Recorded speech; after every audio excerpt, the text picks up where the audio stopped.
Hello everyone and welcome to another video. Today's video is very different. We are reviewing the trilogy of books known as the Star Wars books, which are Darth Bane. This is the Darth Bane trilogy. You've got Path of Destruction, book number 1. Then you've got The Rule of Two, book number 2. And then the third one, Dynasty of Evil. So this is the story of Darth Bane. So just to give you guys some backstory on Darth Bane, just in case you guys don't know who Darth Bane is, if you're a Star Wars fan, I would, think that you would have a general understanding of who Darth Bane is. Darth Bane is the creator of the Rule of Two, which is basically two Siths. One master, one apprentice. One to embody the power, one to crave it. There can only be two. He is the creator of this. So when you see Darth Vader and Darth Sidious, the Emperor, you see them, that Rule of Two, the whole way through the Skywalker saga, the movies, is because of Darth Bane. Darth Bane kicked it off. He created it. Now, I was one of those Star Wars fans that was like, it was all the movies, that's it, basically. It's the movies and, that's it. Now I've started to delve into the legend stuff. And I'm starting to uncover things that are very interesting and I actually enjoy more than the actual Skywalker saga. Like, I think the Legends characters are just so compelling, so interesting. And there's just so much there in Legends, rich history and lore of the Sith Order, of the Jedi, and all the stuff that's happened that you just get captured in. You lose yourself in this. I've read the Revan book. Revan is just one of those characters that's so interesting. He's so interesting and so intriguing because there's so much that I want to know more about Revan. But we're here to talk about Darth Bane. Now, Darth Bane, the first book is basically Bane's rise. How he becomes from a normal citizen to how he progresses to getting the idea of the Rule of Two. How's he going to implement it? How's he going to do stuff? You've got the Jedi. You've got General Hoth in there with his army of light fighting the Brotherhood of Darkness, the Siths, with Khan leading the way. And you watch Bane as he learns how to become a Sith, rise through using different, instead of using the brute force and power of the army that he has, he goes on a quest to find more stuff about the ancient Sith. And that's when he discovers Revan. And Revan is just is like the catalyst for, did I say that right? I hope I did. He's the catalyst for the whole chain of events. Once he finds his holocron of this and understands what Revan's talking about and then decides, what, I need to implement this. And you watch his journey like that, and the way that he has to somehow take out the Brotherhood of Darkness, but he can't do it, obviously just him, he can't do it. Physically, one man cannot take out that many Sith. So he's got to devise a plan to take them all out in one go. And throughout this novel, you see the steps that he takes to get where he needs to get to in order to be able to implement his Rule of Two. The first book is so good, so riveting. Bane, you see his character stripped down and then built back up again. And the Sith always, to me, the Sith have always seemed more interesting than a Jedi. There's just so many layers to a Sith. You understand what he's doing, why he's doing it, and you want to know more. You're so intrigued about how their brain, how their thought process thinks. And Bane is no different. In the first novel, you are watching this guy and you are like, dude, you're making so much sense. You're picking his brain and it is just written so well. And you get to that ending of when he actually completes his plan. It is just absolutely so good. The first book was actually really good. Then we move into the second book, which is the Rule of Two. This is where Darth Bane starts establishing the Rule of Two, finding himself and an apprentice in Xana, who later on, I mean, she becomes a great character as well. Like, you are just diving into her mind as well, seeing her motives, why she does things. It's just is really good. And this book is all about him training her and living in the shadows. The Jedi think all the Sith are gone. There's rumors that one Sith has survived, but the Jedi don't believe it. This is where we get introduced to Johan and Fafalavan, or I can't even say his name. They have such hard names. But you get introduced into these characters and you follow Johan on his quest as well as being a Padawan to a Jedi Knight. And you get that time skip, you get the 10-year time skip where Zana has now started to understand and being taught more and more and more. This is where you see Darth Bane start going on more quests to find holocrons of ancient Siths, to learn as much as he can, to get so much knowledge that he can, so he can keep this lineage of Sith going from generation to generation to generation, because he needs to teach her everything he knows, and he needs to know everything in order to keep it passed on, basically. And this is where he gets his obelisk armor, which is like the parasites that go over him that are just like beasts, like you can't cut through it or anything. It's basically an invincible shield basically around his body, and you see they enhance his powers but also do damage to him physically. And as you're watching this and you understand how dark Bane and Zana can be, it's just absolutely gripping. And you then get to the point where Johan has found out that, you know, this is a real thing.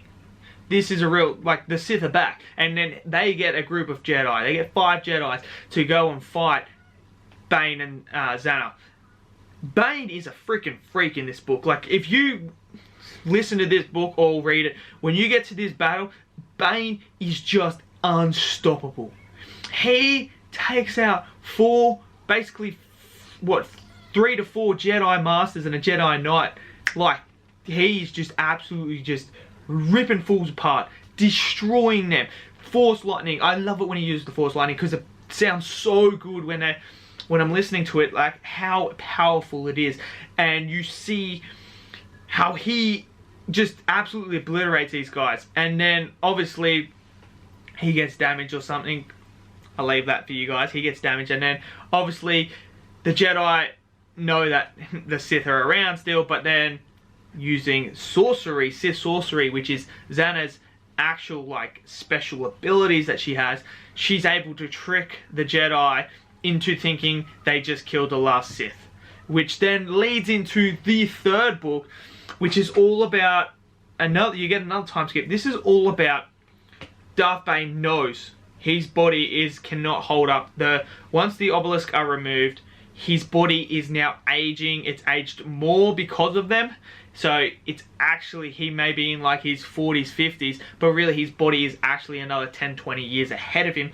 And he knows he's deteriorating. He knows his body can no longer hold the power of the dark side, because the dark side does that to your body. It deteriorates your physical body because of the way that you use that power. And you see, this is where he's like questioning whether Zana has the potential to be the Dark Lord now, because she, rather than fighting her master, which you're supposed to do when they're at the height of their powers, and you're at the height of their powers, to see who is the strongest, who then takes the Dark Lord name, who is the Dark Lord, who is the Sith Master, who is the one that's going to teach the next one coming through.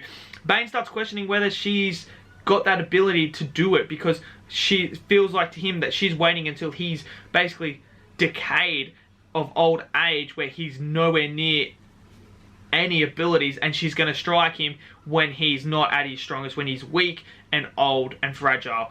And he doesn't believe that's what the Sith is. So he then becomes on the quest for this Dark Lord who knew how to do essence transfer, which is the same stuff you see with Palpatine, how he was able to transfer his actual like spirit in a way to the clone body.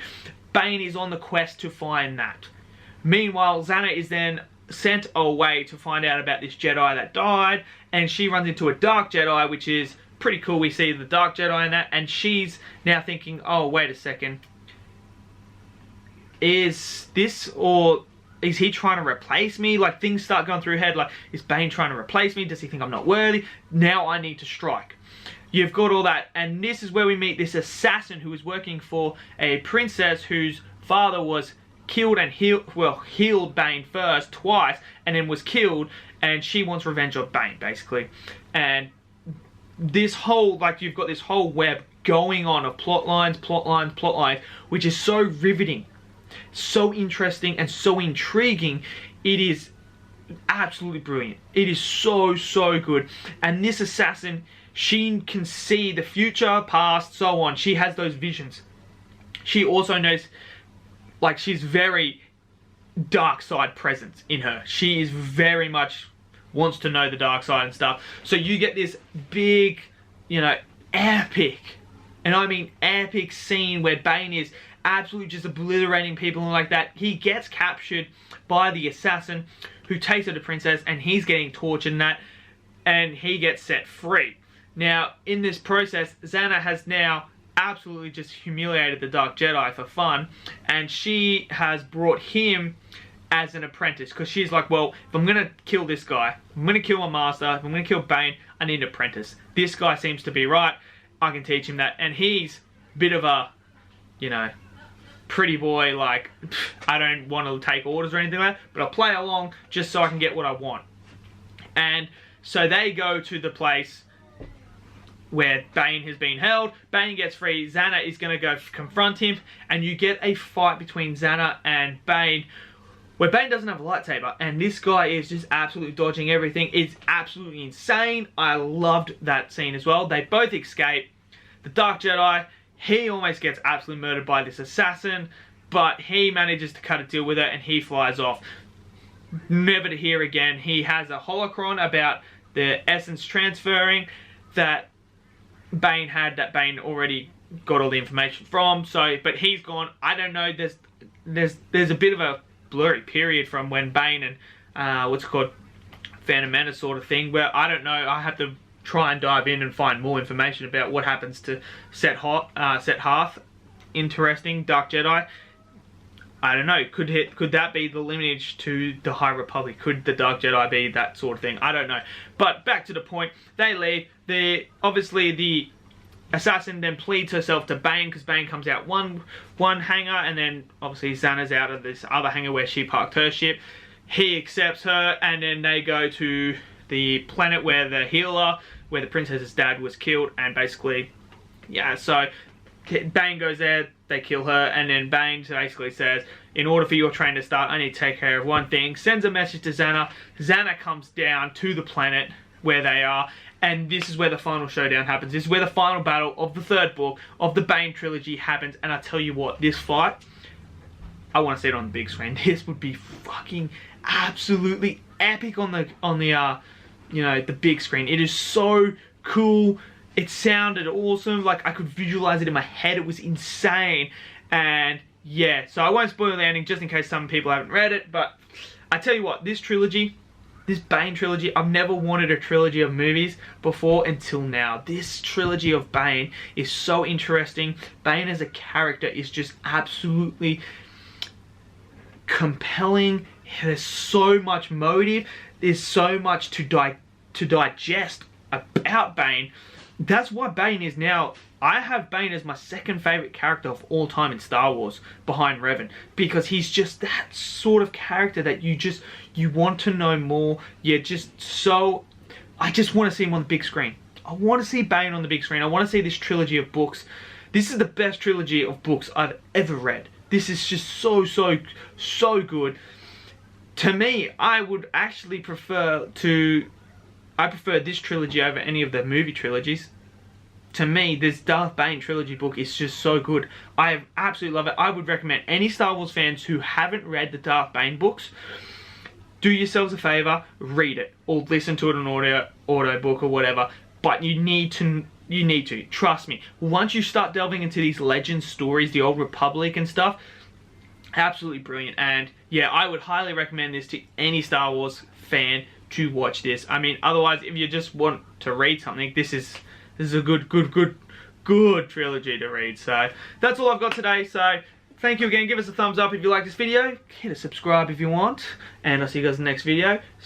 Stay safe and peace out.